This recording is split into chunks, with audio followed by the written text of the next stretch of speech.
kesetiaan. Satu kata yang sering kali kita pakai, kita dengar. Saya ajak untuk membaca lebih dahulu 2 ayat. Pertama, dalam Amsal 20 ayat yang ke-6. Banyak orang menyebut diri baik hati, tetapi orang yang setia, siapakah menemukannya? Atau saya kasih tanda kurung, di manakah bisa menemukan? Orang baik masih banyak lah, bukan terlalu banyak. Tapi masih ada. Tapi orang setia mau menemukan di mana? Yang kedua, Mazmur 12 ayat 2. Tolonglah kiranya Tuhan, sebab orang saleh telah habis, telah lenyap orang-orang yang setia dari antara anak-anak manusia.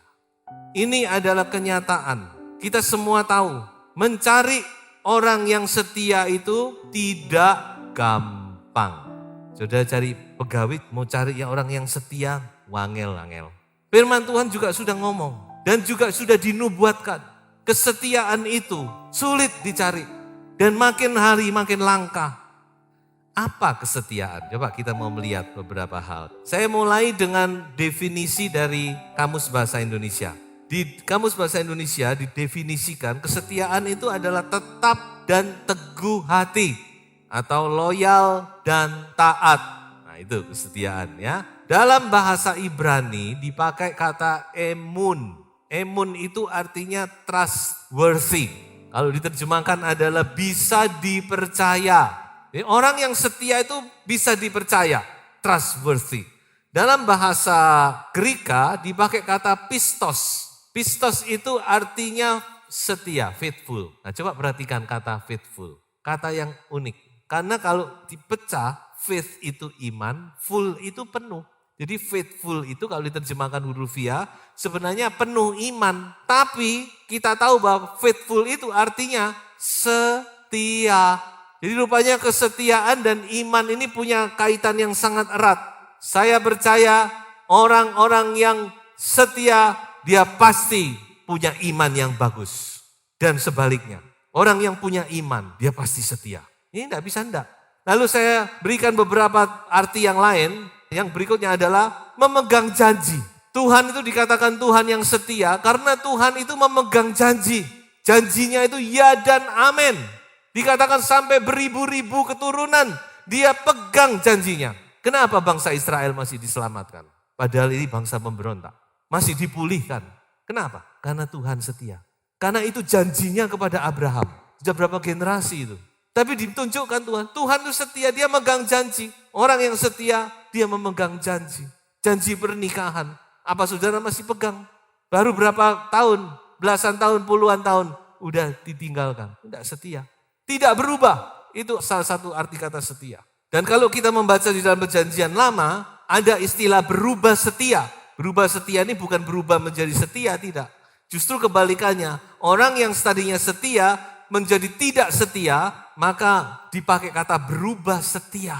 Artinya kesetiaannya berubah. Dan itu banyak, 20 kali lebih kata berubah setia itu dimuncul di perjanjian lama. Jadi kesetiaan itu bisa berubah. Makanya kita harus pertahankan itu. Bisa berubah. Dan terakhir saya beri satu arti, setia itu artinya sampai akhir. Sampai akhir orang itu tetap. Tuhan mengasihi kita ini sampai akhir. Ya, ada satu ayat di dalam perjanjian baru, Yohanes dikatakan Yesus mengasihi murid-muridnya sampai kepada akhir. Itu kasih Tuhan. Makanya kasih Tuhan itu selalu digandeng dengan setia. Kasih setia. Karena kasih Tuhan satu paket. Bukan cuma kasih tapi dia juga setia.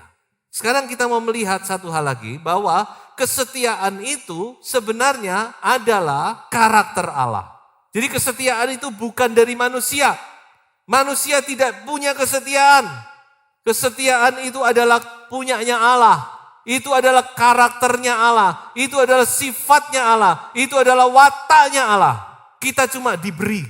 Firman Tuhan jelas berkata bahwa Allah kita yang kita sembah dalam nama Yesus adalah Allah yang setia. Coba kita baca satu ayat, Ulangan 7 ayat 9. Sebab itu haruslah kau ketahui bahwa Tuhan Allahmu dialah Allah yang setia, yang memegang perjanjian dan kasih setianya terhadap orang yang kasih kepadanya dan berpegang pada perintahnya sampai kepada beribu-ribu keturunan. Bayangkan. Jadi itulah Tuhan kita. Dan ini masih beberapa dari ayat-ayat yang banyak sekali. Yang menyatakan bahwa Allah itu Allah yang setia. Kemudian dikatakan bahwa kesetiaan itu sudah diberikan kepada manusia.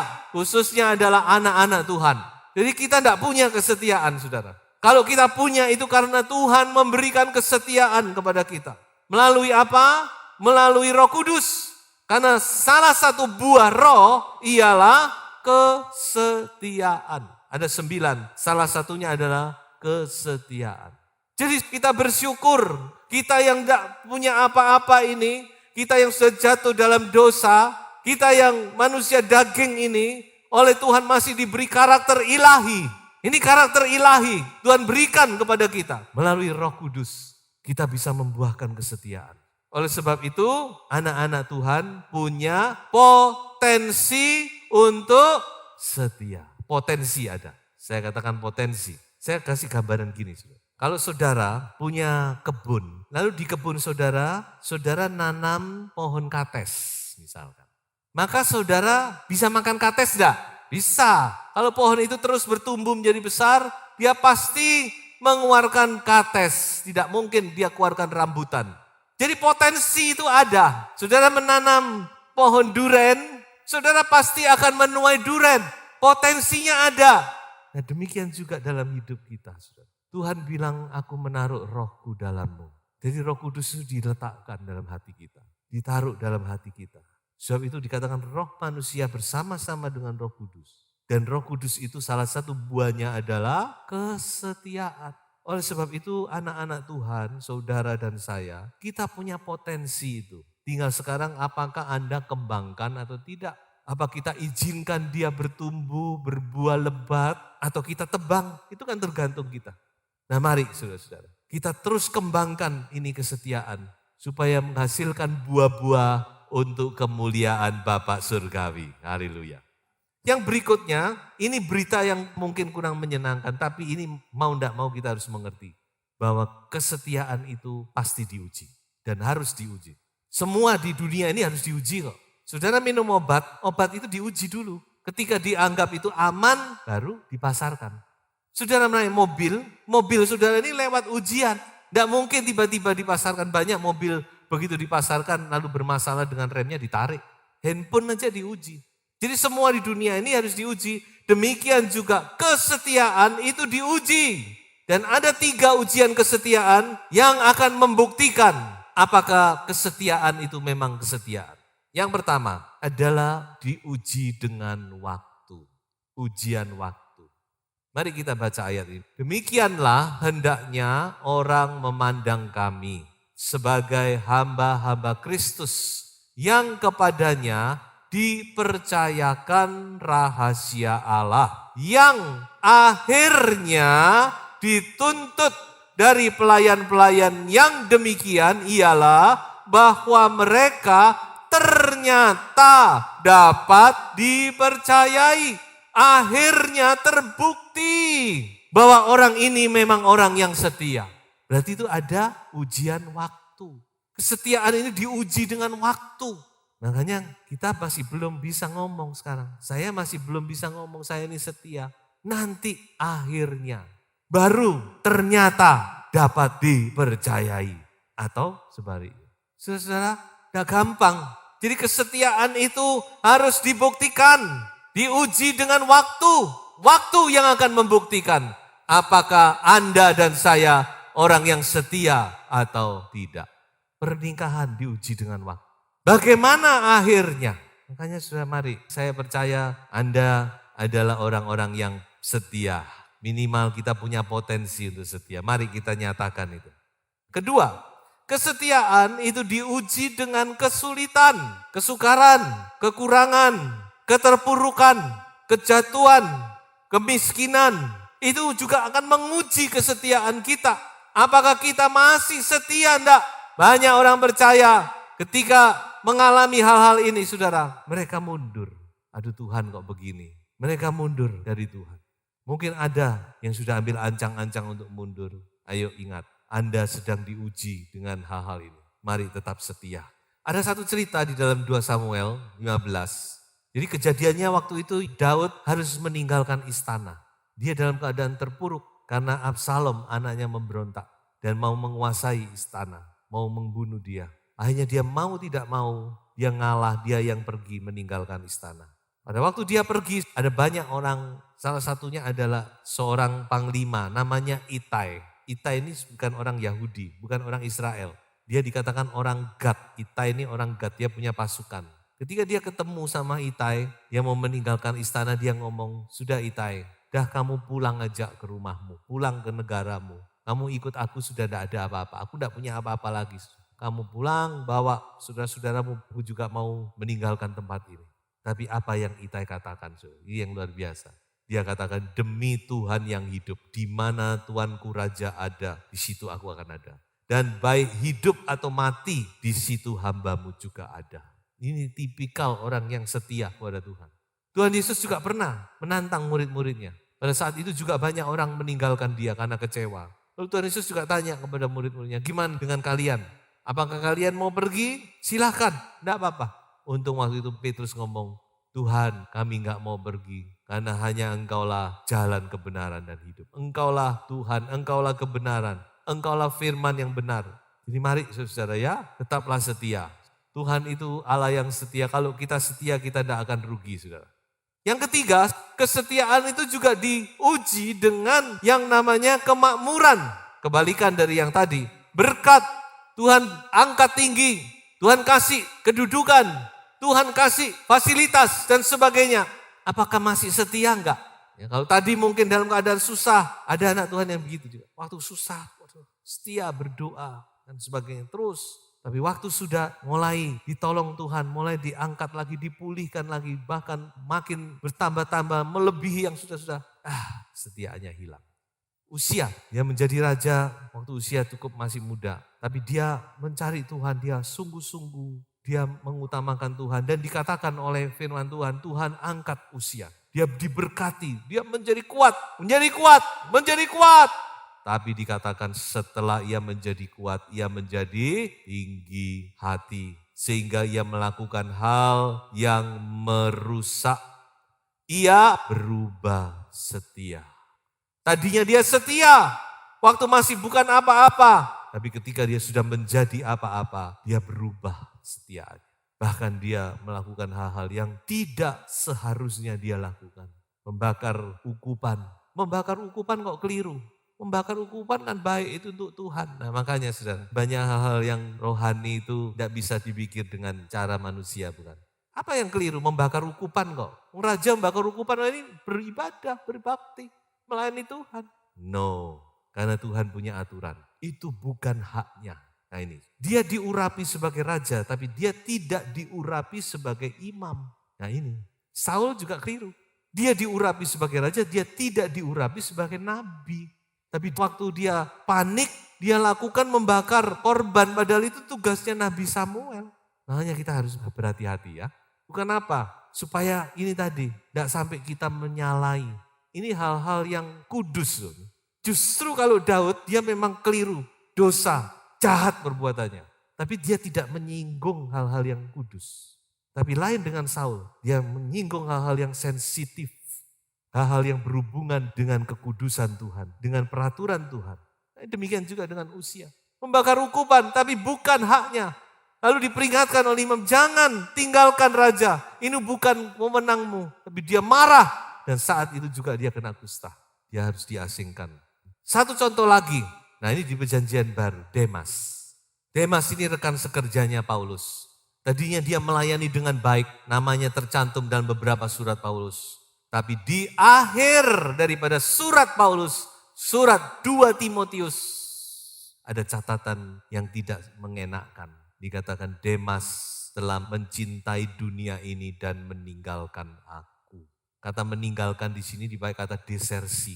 Kita tahu ya desersi itu apa ya? Kalau tentara meninggalkan gelanggang peperangan, itu namanya desersi. Dan hukumannya mati, saudara.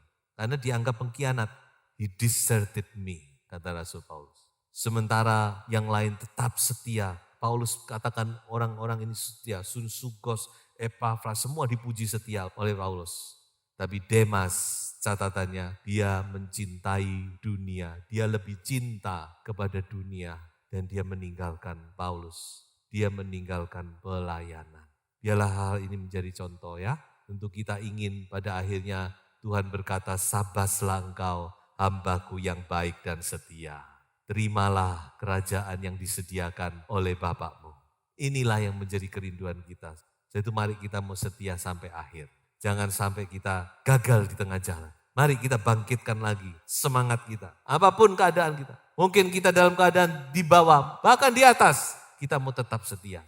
Sebelum saya akhiri khotbah ini ada pesan-pesan terakhir yang ingin saya sampaikan. Pesan-pesan penting tentang kesetiaan. Pertama, hargailah orang-orang yang setia. Hormatilah. Karena apa? Karena Tuhan juga menghormati. Jadi ketika kita menghormati orang-orang yang setia, kita ini sepakat dengan Tuhan. Siapa orang-orang yang setia? Gak usah jauh-jauh. Mungkin itu adalah istri Anda, itu adalah suami Anda. Yang sudah mendampingi Anda sekian puluh tahun. Hormati, hargai itu. Kalau kita tidak bisa menghargai, saya yakin Tuhan juga tidak akan menghargai kita. Mari kita hargai, saudara. Orang-orang yang setia, kita taruh penghargaan, hormat kepada mereka. Sebagaimana Tuhan juga menghormati mereka. Yang kedua, saudara, yaitu jadilah orang-orang yang setia. Mari kita baca ayatnya. Hendaklah engkau setia sampai mati, dan aku akan mengaruniakan kepadamu mahkota kehidupan. Setia sampai mati, sampai nafas yang terakhir. Itu ukurannya, supaya kita mendapatkan mahkota kehidupan.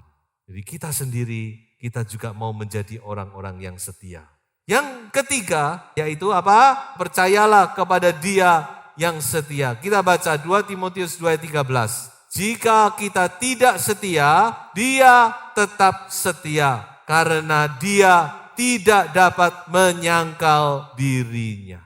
Tuhan kita ini luar biasa. Dia bukan cuma setia, tetapi katakan kita tidak setia. Bangsa Israel tidak setia. Tuhan tetap setia.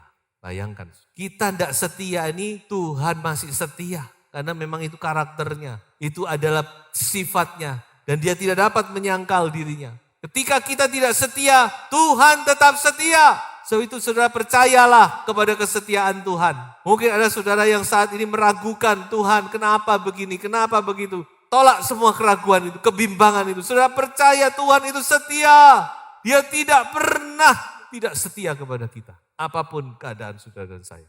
Firman-Nya itu pasti digenapi. Kasih-Nya tidak akan pernah berubah. Janji-janjinya itu Tuhan kita. Bahkan ketika kita tidak setia aja Tuhan setia. Apalagi kalau saudara dan saya setia. Bagaimana jika Anda dan saya setia? Kita baca ayat ini. Terhadap orang yang setia, engkau berlaku setia. Terhadap orang yang tidak bercela, engkau berlaku tidak bercela. Saudara bayangkan, kita tidak setia aja Tuhan setia kepada kita. Apalagi kalau kita setia, saudara. Firman Tuhan jelas berkata, Tuhan akan perlakukan kita dengan kesetiaannya. Artinya apa? Janjinya, kasihnya, penyertaannya, kekuatannya, segala sesuatu. Apa yang dia janjikan, dia akan genapi dalam hidup kita. Kalau kita setia kepada. Mari kita bangkitkan roh kita. Kita izinkan Roh Kudus menjamah hati kita. Supaya kita benar-benar dibaharui kesetiaan kita di dalam hadirat Tuhan. Sebab itu mari jadilah orang-orang yang setia. Tuhan Yesus memberkati.